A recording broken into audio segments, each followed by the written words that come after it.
नमस्कार दोस्तों। आगे चलते हैं और हमारा जो इंडियन कॉन्स्टिट्यूशन है उसे आगे का प्रोसेस स्टार्ट करते हैं, आगे का लेक्चर। तो पहली मैं बता दूँ इसमें कि अगर क्वालिटी थोड़ी कमज़ोर है तो उसे बढ़ा लें और मतलब थोड़ी देर के लिए, और इसे फिर लिख लें, फिर जो वीडियो के अनुसार से पढ़ लें। तो जैसे कि हमने आज अब तक 143 तक पढ़ लिए, आगे 144 है। 144 का जो है वह है निरसत। निरसित का मतलब है जब कार्यक्रम समाप्त हो जाता है तो उसे कहते हैं निरसित। तो निरसित हो जाना यानी जो भी सभा सभा का निरसित होना। 145 आर्टिकल 145 क्या कहता है? तो ये कहता है जो न्यायालय है ना उसके नियम आदि का विचार जो है, मतलब उनको किस तरीके से रखा जाएगा, आर्टिकल 145 कहता है। इम्पोर्टेंट नहीं है ज़्यादा खासकर।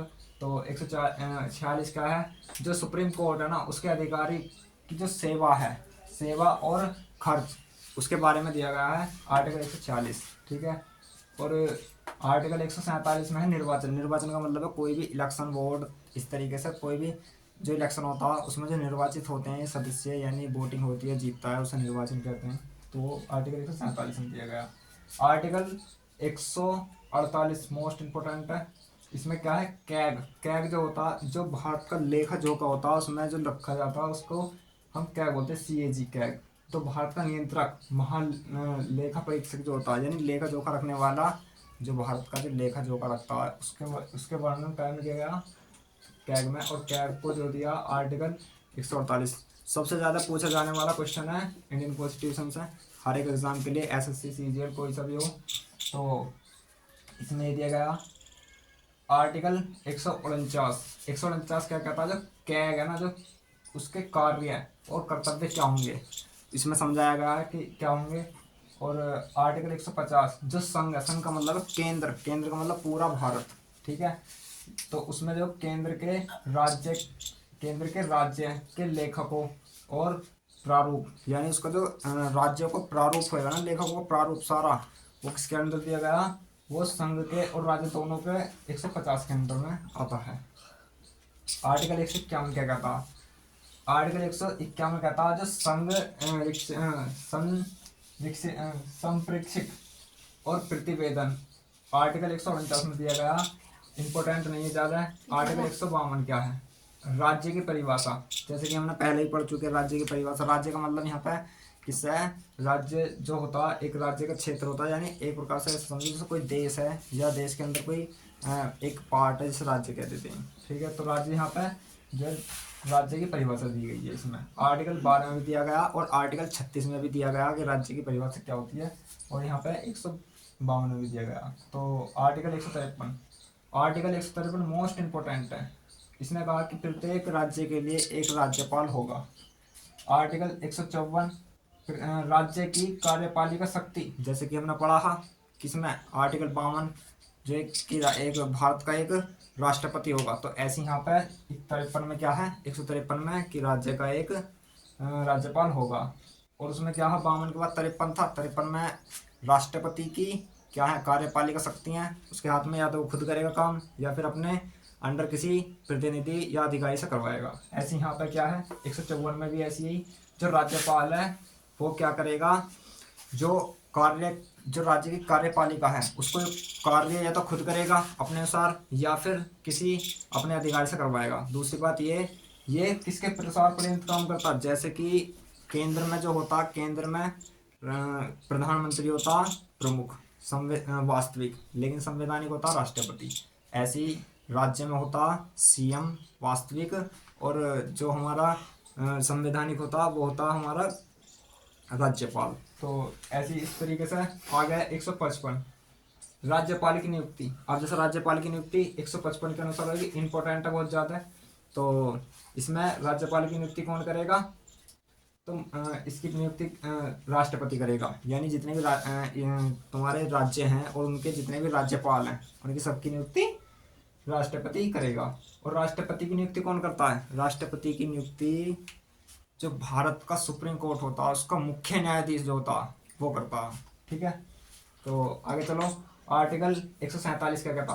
जो राज्यपाल है उसकी योग्यता क्या होगी, यानी उसकी एलिजिबिलिटी क्या होंगी, ये बात इसमें की गई है।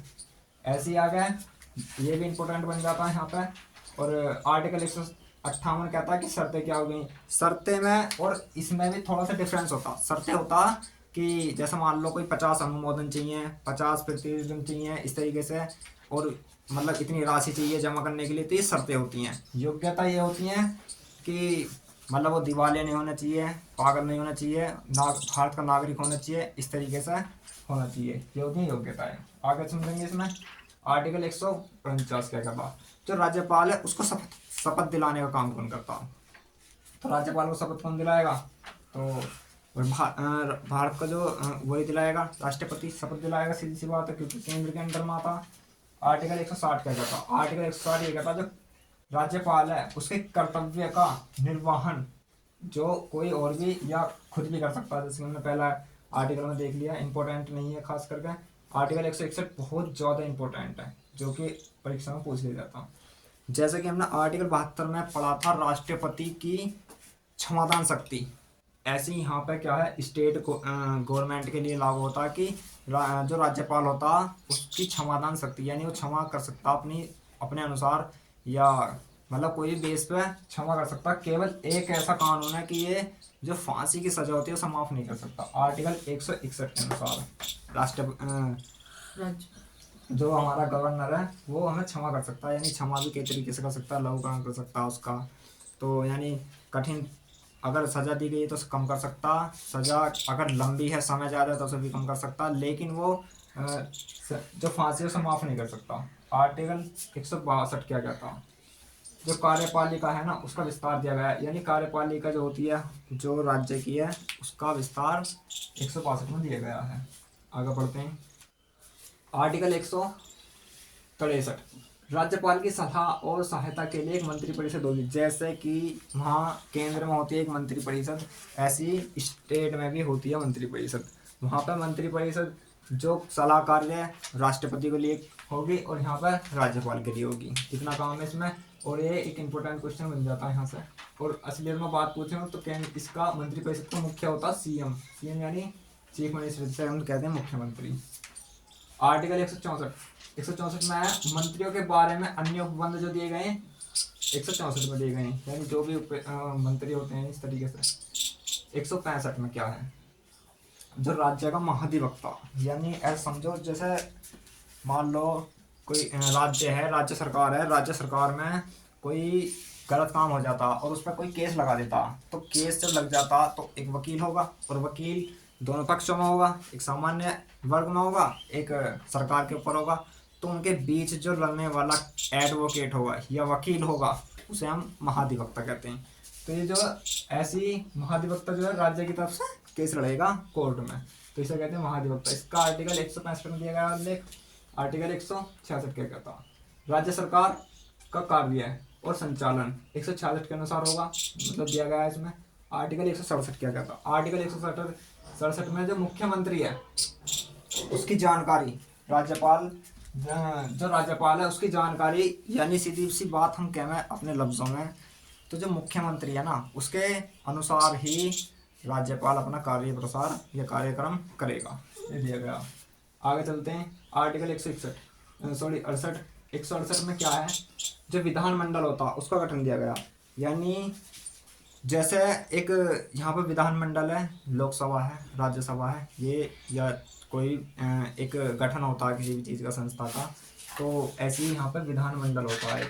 विधानमंडल में विधान परिषद आती है, ठीक है, इसी के अनुसार चुनाव भी होता है और यहाँ से ही मुख्यमंत्री चुना जाता है, इसे हम सीएम कह देते हैं। आर्टिकल 169 क्या कहता, जो विधान परिषद का सर्जन है, सर्जन का मतलब है जैसे कि उसका एक प्रकार से ट्रीटमेंट करना, जो विधान परिषद है उसका ट्रीटमेंट, जिस सब कुछ जानने वाला या किस तरीके से क्या चीज़ करनी है उसके बारे में जो विधान परिषद है उसका उल्लेख 169 में दिया गया है। आर्टिकल 170 क्या कहता, जो विधान सभाओं की संरचना है वो आर्टिकल 170 में दी गई है, यानी विधानसभा या किस तरीके से बनाई जानी चाहिए वो आर्टिकल 170 में दिया गया है। विधान परिषद की संरचना, जो विधान परिषद की संरचना है वो आर्टिकल 171 में दी गई है, और विधान जो मंडल होता है उसका कार्यकाल, ये इंपॉर्टेंट बन जाता है यहाँ से सवाल, 172 में दिया गया है। आगे चलते हैं। तो 173 आर्टिकल 173 विधानमंडल के लिए जो सदस्यों की योग्यता, जैसे कि हमने अभी बात करी जो कोई भी व्यक्ति है उसकी योग्यता क्या होनी चाहिए। तो जो विधानमंडल होता उसमें सदस्य होते हैं, सदस्य से चुना जाता और विधानमंडल के सदस्यों में से ही मुख्यमंत्री चुना जाता। जो मुख्यमंत्री चुना जाता वो एक सलाह मतलब नियुक्त किया जाता। सीधी सी बात है, बहुत सारे लोग होते हैं जो सदस्य होते हैं वो चुने जाते हैं। चुनने के बाद उनकी मजबूती होती है, एकता होती है उनके अंदर, वो चुन लेते हैं कि हमें इसे मुख्यमंत्री बनाना है। इसे मुख्यमंत्री बनाने के लिए तो इस विधानमंडल में से विधानमंडल यहाँ से चुन लिए जाते हैं सदस्य। तो उनकी जो योग्यता है कि हाँ उसकी योग्यता क्या होनी चाहिए, सीधी सी बात है, क्या है योग्यता, भारत का नागरिक होना चाहिए, पागल दिवालिया नहीं होना चाहिए, इस तरीके से यहाँ पर नागरिक भी होना चाहिए। तो ये दिया गया है इसमें। आर्टिकल 174 क्या करता है, विधानमंडल का शस्त्रवास या विघटन, यानी जो शस्त्रवास का मतलब होता है कोई भी सेशन चल रहा हो या कोई भी एक प्रकार से समझो क्लास चल रही है, तो उसमें उसका जो उल्लेख दिया गया है 174 में दिया गया है शस्त्रवास में। यानी इसमें सवाल पूछे जाएंगे मंत्रियों से कि हाँ इस काम को क्यों नहीं करा तुमने, मतलब जो है ये मतलब कि तुमने ये वादे किए थे और इनके मतलब बताओ कि तुमने कब पूरे क्यों नहीं करे पूरे, या कैसे करोगे, कब करोगे, इस तरीके से पूछे जाते हैं शस्त्रवास में। 175 आर्टिकल 175 में राज्यपाल का अधिकार दिया गया है।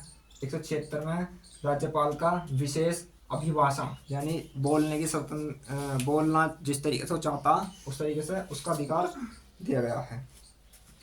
तो आगे चलें इसमें। आर्टिकल 177 क्या कहता, सदनों के बारे में, मंत्रियों महाधिवक्ता के बारे में। आर्टिकल 177 जैसे कि मैंने बताया सदन क्या होता है, जैसे हम बात करें केंद्र में राज्यसभा होता है, लोकसभा होता है, तो ये दोनों सदन होते हैं। ऐसी विधान परिषद होती है, विधान मंडल होता है। उसमें से मंत्रिपरिषद में से दो चीज, विधान परिषद और विधान मंडल टूट जाते हैं। आगे है तो इसमें जो मंत्री होते हैं, मंत्री और महाधिवक्ता, मैंने बताया वकील जो होते हैं जो राज्य सरकार की सपोर्ट में होते हैं, उनका उल्लेख 177 में दिया गया है। 178 आर्टिकल 178 में जो विधानसभा होती है जहाँ से मुख्यमंत्री चुना जाता उसका अध्यक्ष और उपाध्यक्ष जो होता उसका उल्लेख 177 में दिया गया है। ये इम्पोर्टेंट यहाँ से बन जाता है। आगे है 179 में क्या है, जो अध्यक्ष और उपाध्यक्ष होता उसको पद से हटाने के लिए क्या क्या इस्तेमाल किया जाना चाहिए, किस तरीके का मतलब अधिवेशन बिठाना चाहिए या क्या वोटिंग करानी चाहिए, उस तरीके से इसमें दिया गया है। आर्टिकल 180 में दिया गया है कि जो सब अध्यक्ष और उपाध्यक्ष जो होता है उसको कार्य किस तरीके से करनी चाहिए, उसके हाथ में क्या पावर दी गई है, पावरों का सम्मेलन सब इसी के आर्टिकल 180 के अनुसार जो विधानसभा का अध्यक्ष और उपाध्यक्ष होता है उसको दिया गया है। आगे आर्टिकल 181 में क्या है कि जब हम अध्यक्ष और उपाध्यक्ष को हटाते हैं तो एक पीठासीन अधिकारी होता है, यानी एक पीठासीन अधिकारी होते हैं जो भी बैठे रहते हैं उनके अनुसार आप रहते हैं, तो उनके बारे में 181 में दिया गया है।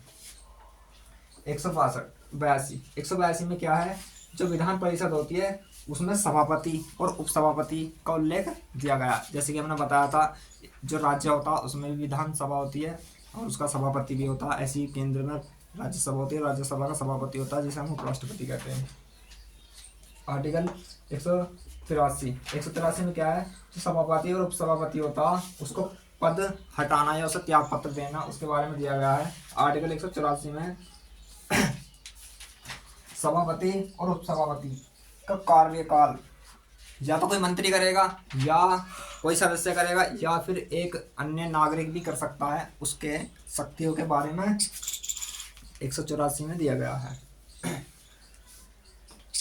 आगे चलते हैं। आर्टिकल 185 में क्या है, आर्टिकल 185 कहता है कि जो सभापति होता या उपसभापति होता उसको पद हटा, यही बात आ गई इसकी भी कि पद से हटाने पर कोई पीठासीन अधिकारी होता है।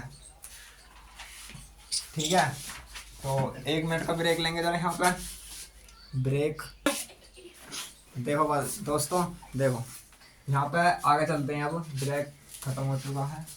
देखो आर्टिकल 185 क्या कहता, जैसे कि मैंने बता दिया आर्टिकल 186 देखो 186 में है जो सभापति होता है और उपसभापति होता है और प्लस अध्यक्ष और उपाध्यक्ष, इनके सबके वेतन के बारे में जो दिया गया है आर्टिकल 186 में दिया गया है कि किस तरीके से वेतन होना चाहिए। जैसे कि अगर मैं सिंपल बेस में बात करूं तो सभापति उपसभापति होता, तो अगर मैं राज्यसभा की बात करूं तो राज्यसभा में जो सभापति होता वो उपराष्ट्रपति होता और उपराष्ट्रपति के पद का कोई वेतन नहीं होता, उसके सभापति होने का वेतन दिया जाता है, यानी उसे पैसा उसका देना दिया जाता है गवर्नमेंट का।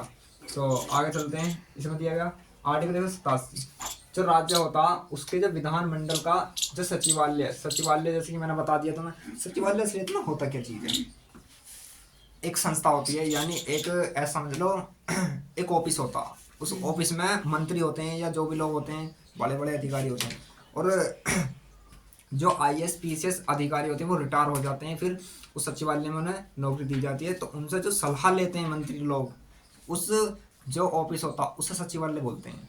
ठीक है, तो आगे चलेंगे। इसमें राष्ट्र 188 क्या कहता है, आर्टिकल 188 जो सदस्य होते हैं उनको शपथ दिलाना, जैसे कि हमने बताया जो विधानमंडल में सदस्य होते हैं उनको शपथ जो स्टेट का गवर्नर होएगा, यानी गवर्नर का मतलब राज्यपाल होगा, राज्य का वो दिलाएगा शपथ।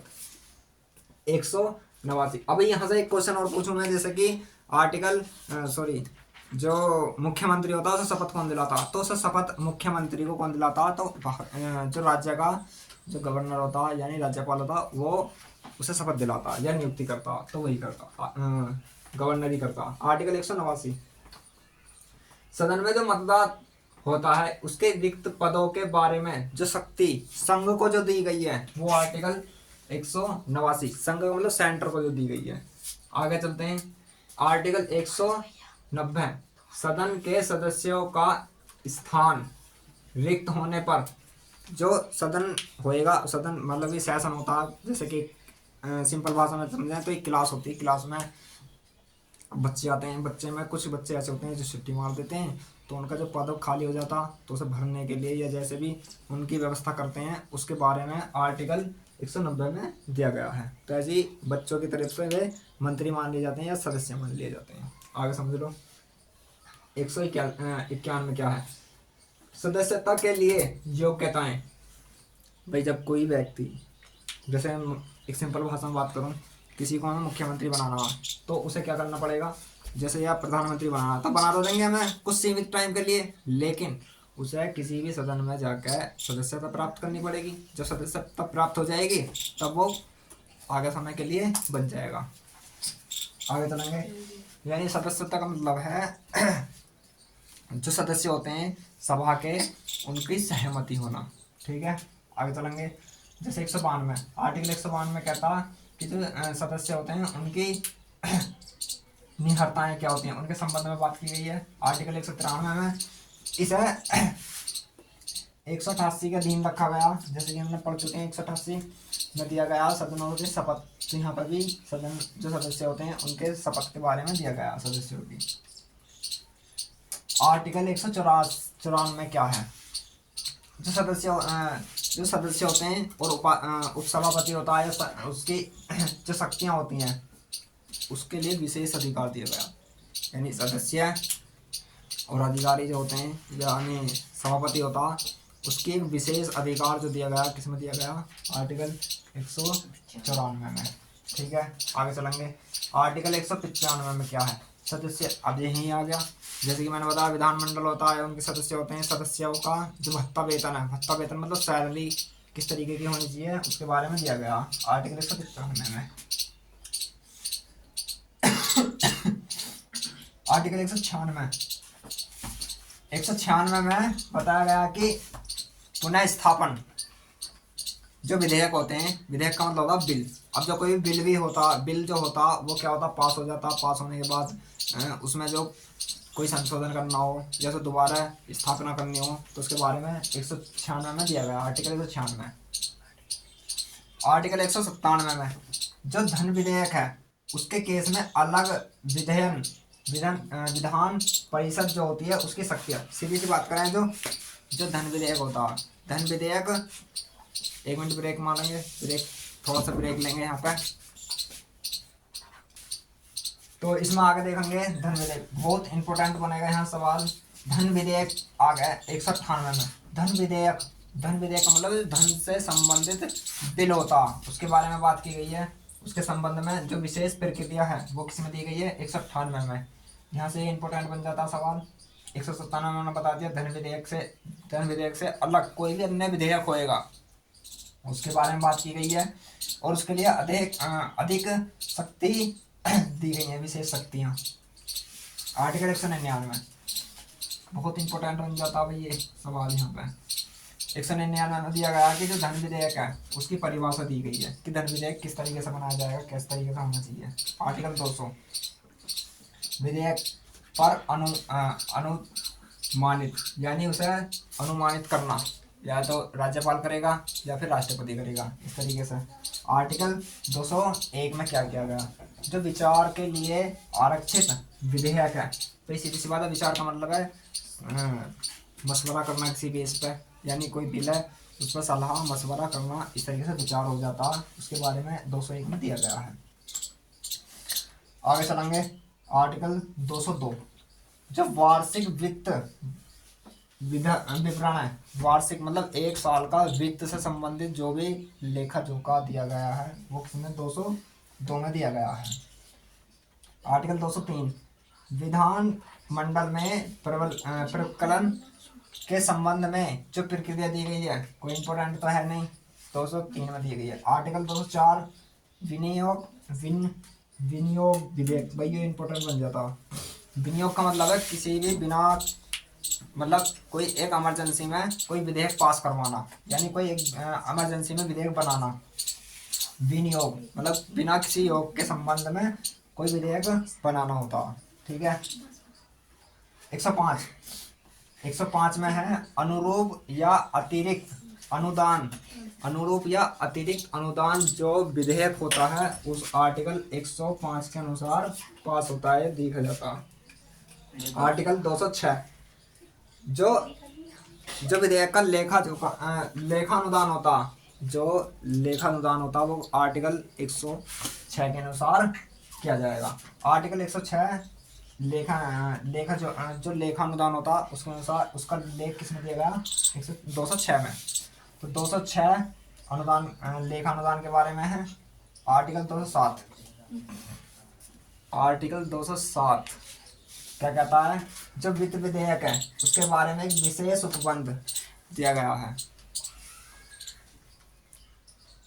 अगर गलती से इसे मैंने कुछ गड़बड़ी कर दी हो तो इसे देख सकते हैं, ठीक है दोस्तों। तो फिलहाल के लिए इतना ही है। आगे की वीडियो के लिए हमारे चैनल को सब्सक्राइब करें और वीडियो के लिए कमेंट करें कि आपको और सेकंड जो प्रोसेस है इस तरीके से इंडियन कॉन्स्टिट्यूशन का किस तरीके से चाहिए। तो इसमें अगर दूसरे बेस में बनाना मतलब जो है दूसरे तरीके से कैसे फिट कर सकेंगे हम। तो ये 270 हमारा टारगेट है पूरा 295 तक का। तो आप कितने सहमत हैं?